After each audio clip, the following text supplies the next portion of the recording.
હર હર મહાદેવ, જય શ્રી રામ ને આજે અમારે જવાનું હતું મહાદેવના મંદિર। હવે હવારમાં કાળી સા પીધી એટલે એટલી કડવી લાગી। હવે કાળી સાનો કોટો ચડાવીને હું નીકળી ગયો। હવે ગાડીમાં પેટ્રોલ નહોતું તો આપણે હાલીને ખસકાવ્યા ભાઈ, બહુ આળા સડે પણ શું કરવું, હવે જવું તો પડશે જ તે। પોગી જા મહાદેવના મંદિરે ને હાલો તમને દર્શન કરાવી દઉં। હવે આ મંદિર અમારે કાટકડા ભાટકડા બંને ગામની વચમાં આવેલું છે। હાલો તો તમને પણ દર્શન કરાવી દઉં।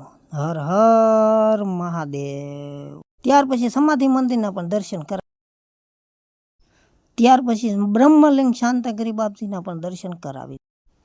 પછી આ શેડનું કામ ભાઈ હમણાં જ કર્યું છે। કેવો લાગ્યો શેડ કમેન્ટ કરી। ત્યાર પછી હું આવી ગયો ભાઈ આમાં 4-5 દિવસ પહેલા આપણે આ ગ્રાઉન્ડમાં દવા છાંટે લેતી હતી, જોવા બેળ્યું કે નહીં પણ હાલો તમને ખુદ બતાવી। ખડ તો બળવા મળ્યું હતું ને હું હિંદોળે હિંસકતા મને વિચાર આવ્યો કે લાવીને આ બધો કચરો છે તે અને વાળી નાખવું જરાક।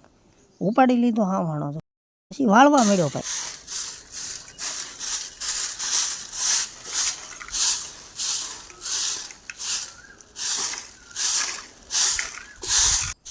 હવે ભાઈ એટલો કચરો ભેગો થઈ ગયો ને આને હવે છે ને એક ધાબળીમાં ભરીને આપણે નાખી આવવાનો બહાર।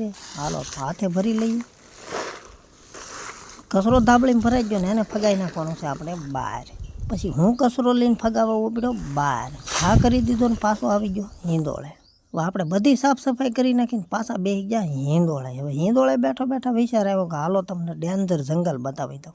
પછી ભાઈ આવી ગયો ડેન્જર લોકેશનમાં। જો આ ફરતું જંગલ છે આ જગ્યાની ઉપર અહીંયા, અને ભાઈ અહીંયા છે ને ધોળા દિવસે સિંહ, દીપડા, હાવજ જેવા જંગલી જનાવર જોવા મળે છે। તમારે પણ જોવા હોય ને તો કોમેન્ટ બોક્સમાં જરૂર કહેજો, આગલા વિડીયોમાં તમને બતાવીશ। ત્યાં સુધી બાય બાય।